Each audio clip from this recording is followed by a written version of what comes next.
Hi friends, പുതിയ ഒരു വീഡിയോയ്ക്ക് എല്ലാവർക്കും സ്വാഗതം. അപ്പോൾ എന്ത് വീഡിയോ എന്ന് വെച്ചാൽ പുതിയൊരു റിക്രൂട്ട്മെൻറ്റ് നോട്ടിഫിക്കേഷൻ വീഡിയോ ആയിട്ടാണ് വന്നത്. നിലവിലെ റിക്രൂട്ട്മെൻറ്റ് വിളിച്ചിരിക്കുന്ന ഇന്ത്യൻ നേവിയിൽ നിന്നാണ്. ഇന്ത്യൻ നേവിയിലേക്കുള്ള MRൻ്റെ റിക്രൂട്ട്മെൻറ്റാണ് വന്നിരിക്കുന്നത്, അതായത് മെട്രിക് റിക്രൂട്ട്മെൻറ്റാണ് വന്നിരിക്കുന്നത്. അപ്പോൾ ഈ ഒരു റിക്രൂട്ട്മെൻറ്റിൻ്റെ കൂടുതൽ ഡീറ്റെയിൽസ് ആയിരിക്കും നമ്മൾ ഇന്നത്തെ ഈ ഒരു വീഡിയോയിൽ നോക്കാൻ പോകുന്നത്. അപ്പോൾ നിങ്ങൾ ആ ഒരു വീഡിയോ അവസാനം വരെ കാണുക. അപ്പോൾ ഇന്ത്യൻ നേവിയിലേക്കൊരു ജോലി ആഗ്രഹിക്കുന്നവരാണ് നിങ്ങളെങ്കിൽ തീർച്ചയായിട്ടും ഈ ഒരു അവസരം ഉപയോഗപ്പെടുത്തുക. അതുപോലെ തന്നെ നിങ്ങളുടെ ഫ്രണ്ട്സ് ആരെങ്കിലും ഇന്ത്യൻ നേവിയിലേക്കൊരു ജോലി ആഗ്രഹിക്കുന്നുണ്ടെങ്കിൽ തീർച്ചയായിട്ടും ഈ ഒരു വീഡിയോ അവരിലേക്കും ഷെയർ ചെയ്തെടുക്കുക. ഇത്തരത്തിലുള്ള കൂടുതൽ വീഡിയോകൾക്കായി ചാനൽ സബ്സ്ക്രൈബ് ചെയ്യാത്തവർ സബ്സ്ക്രൈബ് ചെയ്യുക. സബ്സ്ക്രിപ്ഷൻ എന്ന ബെല്ലൈക്കനിൽ ഓൾ എനേബിൾ ചെയ്താൽ മാത്രമായിരിക്കും ഇത്തരത്തിലുള്ള കൂടുതൽ വീഡിയോസ് നിങ്ങളുടെ ഫോണിൽ നോട്ടിഫിക്കേഷനായി ലഭിക്കുകയുള്ളൂ. അതുപോലെ തന്നെ നമ്മൾ ടെലിഗ്രാം, വാട്സാപ്പ് ഗ്രൂപ്പിലേക്ക് ജോയിൻ ചെയ്യാൻ ആഗ്രഹിക്കുന്നുണ്ടെങ്കിൽ ജോയിൻ ചെയ്യുക. ലിങ്ക് താഴെ ഡിസ്ക്രിപ്ഷൻ ബോക്സിലുണ്ടായിരിക്കുന്നതാണ്. നമുക്ക് കാര്യത്തിലേക്ക് കടക്കാം. 2/2024 ബാച്ചിലേക്കുള്ള ഇന്ത്യൻ നേവിയുടെ അഗ്നിവീർ MRൻ്റെ നോട്ടിഫിക്കേഷനാണ് നിലവിൽ വന്നിരിക്കുന്നത്. ഇതിലേക്ക് അൺമാരിഡ് ആയിട്ടുള്ള മെയിൽസിനും അതുപോലെ തന്നെ ഫീമെയിൽസിനും ഒരുപോലെ അപേക്ഷിക്കാൻ സാധിക്കുന്നതാണ്. അപേക്ഷിക്കുന്ന ഡേറ്റുകൾ നോക്കുകയാണെങ്കിൽ 13 മെയ് 2024 മുതൽ 27 മെയ് 2024 വരെ അപേക്ഷിക്കാൻ സാധിക്കുന്നതാണ്. അപേക്ഷിക്കാൻ ആഗ്രഹിക്കുന്നവർ ലാസ്റ്റ് ഡേറ്റ് ബട്ടൺ അപേക്ഷിക്കുക. ഇനി നമുക്ക് ഈ ഒരു റിക്രൂട്ട്മെൻറ്റിൻ്റെ മറ്റ് ഡീറ്റെയിൽസ് നോക്കാം. ആദ്യം ഈ ഒരു പോസ്റ്റിലേക്ക് ലഭിക്കാവുന്ന സാലറി നോക്കുകയാണെങ്കിൽ അഗ്നിവീർ സ്കീമിനെ ബേസ് ചെയ്തിട്ടാണ് സാലറി വരുന്നത്. ഇനി അടുത്ത വേക്കൻസി നോക്കുകയാണെങ്കിൽ വേക്കൻസി കൃത്യമായിട്ട് പബ്ലിഷ് ചെയ്തിട്ടില്ല. പബ്ലിഷ് ചെയ്യുന്ന മുറയ്ക്ക് ഈ ഒരു ചാനൽ വഴി നിങ്ങൾ അപ്ഡേറ്റ് ചെയ്യുന്നതാണ്. ഇനി അടുത്ത ഈ ഒരു റിക്രൂട്ട്മെൻറ്റിലേക്ക് അപേക്ഷിക്കാനുള്ള ഏജ് ലിമിറ്റ് നോക്കുകയാണെങ്കിൽ 1 നവംബർ 2003 30 ഏപ്രിൽ 2007 ഈ ഒരു ഡേറ്റ് ഓഫ് ബർത്തിലും ഈ ഒരു ഡേറ്റ് ഓഫ് ബർത്തിൽക്കിടയിലും ജനിച്ചവർക്കാണ് ഈ ഒരു റിക്രൂട്ട്മെൻറ്റിലേക്ക് അപേക്ഷിക്കാൻ സാധിക്കുക. ഈ അടുത്ത് അപേക്ഷിക്കാനുള്ള എഡ്യൂക്കേഷൻ ക്വാളിഫിക്കേഷൻ നോക്കുകയാണെങ്കിൽ 50% മാർക്കോട് കൂടി 10ാം ക്ലാസ് പാസ്സായിട്ടുള്ളവർക്കായിരിക്കും അപേക്ഷിക്കാൻ സാധിക്കുക. സബ്ജക്റ്റോ കാര്യങ്ങളൊന്നും പറയുന്നില്ല. 10ാം ക്ലാസ് 50% മാർക്കോട് കൂടി പാസ്സായിട്ടുള്ളവർക്ക് അപേക്ഷിക്കാൻ സാധിക്കുന്നതാണ്. അതുപോലെ തന്നെ നിലവിൽ 10ാം ക്ലാസ്സിലെ എക്സാമിനേഷൻ്റെ റിസൾട്ട് വെയിറ്റ് ചെയ്യുന്നവർക്കും ഈ ഒരു റിക്രൂട്ട്മെൻറ്റിലേക്ക് അപേക്ഷിക്കാൻ സാധിക്കുന്നതാണ്.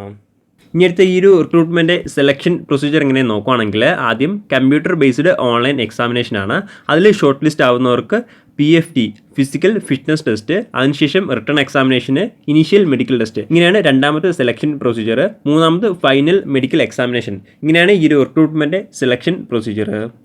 ഇനി അടുത്ത് ഈ ഒരു റിക്രൂട്ട്മെൻറ്റിലേക്ക് അപേക്ഷിക്കാനുള്ള ഫിസിക്കൽ സ്റ്റാൻഡേർഡ്സ് നോക്കുകയാണെങ്കിൽ അപേക്ഷിക്കുന്ന മെയിൽ കാൻഡിഡേറ്റ്സിനും അതുപോലെ തന്നെ ഫീമെയിൽ കാൻഡിഡേറ്റ്സിനും മിനിമം ഹൈറ്റ് 157 സെൻറ്റിമീറ്ററെങ്കിലും ഉണ്ടായിരിക്കേണ്ടതാണ്. ഇനി അടുത്ത ഈ ഒരു റിക്രൂട്ട്മെൻറ്റ് ഫിസിക്കൽ ടെസ്റ്റിൽ എന്തൊക്കെ ഡീറ്റെയിൽസാണ് വരുന്നത് നോക്കുകയാണെങ്കിൽ ആദ്യം മെയിൽസിൻ്റെ ഡീറ്റെയിൽസ് നോക്കാം. ഒന്നാമതായിട്ട് വരുന്നത് 1.6 കിലോമീറ്റർ റണ്ണിംഗ് ആണ്. 6 മിനിറ്റിനും 30 സെക്കൻഡിനുള്ളിൽ കംപ്ലീറ്റ് ചെയ്യേണ്ടതാണ്. അടുത്ത രണ്ടാമതായിട്ട് വരുന്നത് സ്ക്വാട്സ് ആണ്. 20 തവണ സ്ക്വാട്സ് ചെയ്യേണ്ടതാണ്.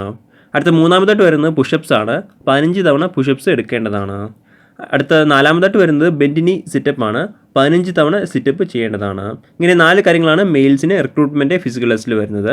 ഇനി അടുത്ത ഫീമെയിൽസിൻ്റെ ഡീറ്റെയിൽസ് നോക്കുകയാണെങ്കിൽ ഒന്നാമതായിട്ട് വരുന്നത് 1.6 കിലോമീറ്റർ റണ്ണിംഗ് ആണ്. 8 മിനിറ്റിനുള്ളിൽ കംപ്ലീറ്റ് ചെയ്യേണ്ടതാണ്. അടുത്ത രണ്ടാമതായിട്ട് വരുന്നത് സ്ക്വാട്സ് ആണ്. 15 തവണ സ്ക്വാട്സ് ചെയ്യേണ്ടതാണ്. ഇനി അടുത്ത മൂന്നാമതായിട്ട് വരുന്നത് പുഷപ്സ് ആണ്. 10 തവണ പുഷപ്സ് എടുക്കേണ്ടതാണ്. അടുത്ത നാലാമതായിട്ട് വരുന്നത് ബെൻഡിനി സിറ്റപ്പ് ആണ്. 10 തവണ സിറ്റപ്സ് എടുക്കേണ്ടതാണ്. ഇങ്ങനെ 4 കാര്യങ്ങളാണ് ഫീമെയിൽസിന് റിക്രൂട്ട്മെൻറ്റ് ഫിസിക്കൽ ടെസ്റ്റിൽ വരുന്നത്. ഇനി അടുത്ത ഈ ഒരു റിക്രൂട്ട്മെൻറ്റിലേക്ക് അപേക്ഷിക്കേണ്ട രീതി ഇങ്ങനെ നോക്കുകയാണെങ്കിൽ ഓൺലൈൻ വഴിയാണ് അപേക്ഷിക്കേണ്ടത്. ഓൺലൈൻ വഴി www.agnivernavy.cdsc.in ഈ ഒരു സൈറ്റ് വഴിയാണ് അപേക്ഷിക്കേണ്ടത്. ഈ ഒരു സൈറ്റ് വഴി അപേക്ഷിക്കാനുള്ള അവസാന തീയതി നോക്കുകയാണെങ്കിൽ 27 മെയ് 2024 വരെ അപേക്ഷിക്കാൻ സാധിക്കുന്നതാണ്. അപേക്ഷിക്കാൻ ആഗ്രഹിക്കുന്നവർ ലാസ്റ്റ് ഡേറ്റ് ബട്ടൺ അപേക്ഷിക്കുക.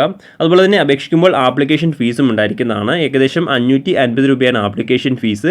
ഫീസ് നിങ്ങൾക്ക് ഓൺലൈൻ വഴി തന്നെ അടയ്ക്കാൻ സാധിക്കുന്നതാണ്. ഫീസ് അടച്ചാൽ മാത്രമായിരിക്കും നിങ്ങളുടെ ആപ്ലിക്കേഷൻ സ്വീകരിക്കുകയുള്ളൂ. എല്ലാ കാൻഡിഡേറ്റ്സും നിർബന്ധമായിട്ടും ഫീസ് അടച്ചിരിക്കേണ്ടതാണ്. പ്രധാനമായിട്ടും ഇത്രയും കാര്യങ്ങളാണ് ഈ ഒരു റിക്രൂട്ട്മെൻറ്റുമായി ബന്ധപ്പെട്ട് നിങ്ങളോട് ഷെയർ ചെയ്യാനുള്ളത്. എന്തെങ്കിലും സംശയങ്ങളോ കാര്യങ്ങളോ ഉണ്ടെങ്കിൽ ഒഫീഷ്യൽ നോട്ടിഫിക്കേഷൻ അല്ലെങ്കിൽ ഈ ഒരു ആർട്ടിക്കിൾ ചെക്ക് ചെയ്യുക. ഈ ഒരു ആർട്ടിക്കിളിലെ ലിങ്ക് എന്തായി ഡിസ്ക്രിപ്ഷൻ ബോക്സിൽ ആഡ് ചെയ്തിരിക്കുന്നതാണ്. അപ്പോൾ നമുക്ക് മറ്റൊരു വീഡിയോയിൽ കാണാം. അതുവരെ ബൈ.